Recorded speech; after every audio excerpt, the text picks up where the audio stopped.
And ఇప్పుడు మధు గారి గురించి చెప్తే అలా ఉండిపోయామండి. ఇప్పుడు ప్రొడ్యూసర్ మధు గారిని మాట్లాడవలసిందిగా రిక్వెస్ట్ చేస్తున్నాం. మాది కూడా సేమ్ స్కూల్ అండి.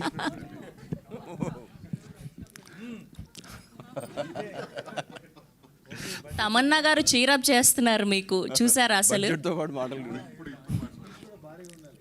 ముందుగా మీడియా మిత్రులందరికీ నమస్కారం. ఎందుకంటే మీడియా మిత్రులకు ఒకసారి కూడా చెప్పాలి, నేను టీజర్ ఇక్కడ రిలీజ్ చేయలేదు, కుంభమేళకు మిమ్మల్ని అందరూ విలువలేకపోయాను. I'm very sorry.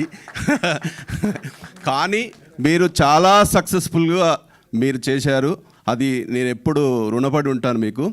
ఈ ప్రేక్షకులు కూడా బాగా ఆదరించారు. సో ఇది నెక్స్ట్ ఓదెల ఎక్కడి నుంచి స్టార్ట్ చేయాలనో తెలియదు. సంపత్ గారు నేను ఎక్కడ స్టార్ట్ చేశామో ఎక్కడ ఎండ్ చేశామో అది చాలా పెద్ద స్టోరీ ఉంది దీనికి. ఎఫర్ట్స్ అనుకుంటా ఎక్కడి నుంచి ఎక్కడికో వెళ్ళిపోయాము. కానీ అది ఫైనల్గా ఇది ఒక న్యాచురల్గా ఈ సీన్స్, ఇందులో చూసిన సీన్స్ చూస్తే ఒక విలేజ్లో న్యాచురల్గా ఒక ఆర్గానిక్గా జరుగుతుంటాయి ఈ స్టోరీలు. ఇది మీరు చూశాక మీరే చెప్తారు.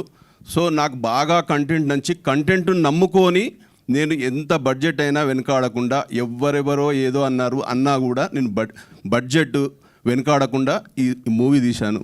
అందులో ఇంకొకటి, దీనికి ఈ షూటింగ్ అట్మాస్ఫియర్ అయితే మరి ఏమో మేబీ చెప్పలేం, సంపత్ గారి వల్లనో ఏమో తెలియదు, కానీ ఎవ్రీ ఆర్టిస్టు హోమ్లీ అట్మాస్ఫియర్ ఇక్కడ.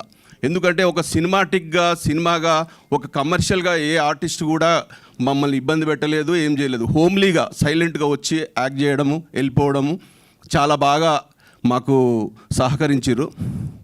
జూనియర్ ఆర్టిస్టుల కానించి ఎవ్రీడే 200-300 మెంబర్స్ ఆ క్రూ మొత్తం మెయింటైన్ చేసిన మా ఎంఎస్ కుమార్, మా సదానందం, విజయ్, వీళ్ళ కృషి బాగా ఉంది. ఎందుకంటే ఎవ్రీడే ఒక 300-400 మెంబర్స్ వాళ్ళని రామోజీ ఫిలిం సిటీలో ఒక 40 days.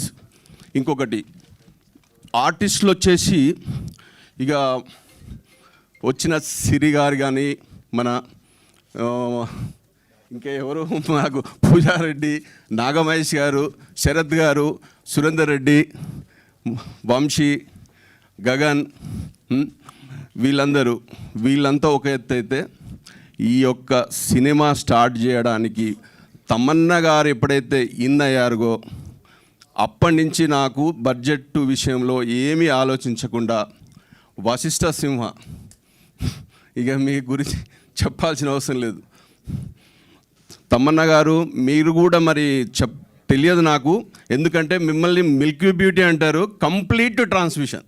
అసలు మా కోసం మీరు మరి ఎంత త్యాగం చేసిర్రో మరి నాకు అర్థం కావట్లేదు. ఎందుకంటే ఇది కంప్లీట్ డిఫరెంట్ రోలు.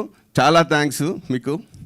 ఇంకొకటి టెక్నీషియన్ వైజ్గా వచ్చేస్తే డిఓపి గారు విజువలైజేషన్. డిఓపి ఎలా అంటే ఆయన డిఓపి విజువలైజేషన్కు, అజనీష్ గారి మ్యూజిక్, మన కథ, స్క్రీన్ ప్లే, డైలాగ్స్ కానీ, మన సూపర్విజన్ మా యొక్క సంపత్ నంది గారు, అశోక్ డైరెక్షన్, ఇది మాకు చాలా మీరు చూసి థియేటర్లో ఎంజాయ్ చేస్తారని ఇంతటితో ఏం మాట్లాడాలో తెలియదు. అలా ఏం మాట్లాడాలో తెలియడం లేదని మొత్తం కవర్ చేశారు మీరు. ఎస్.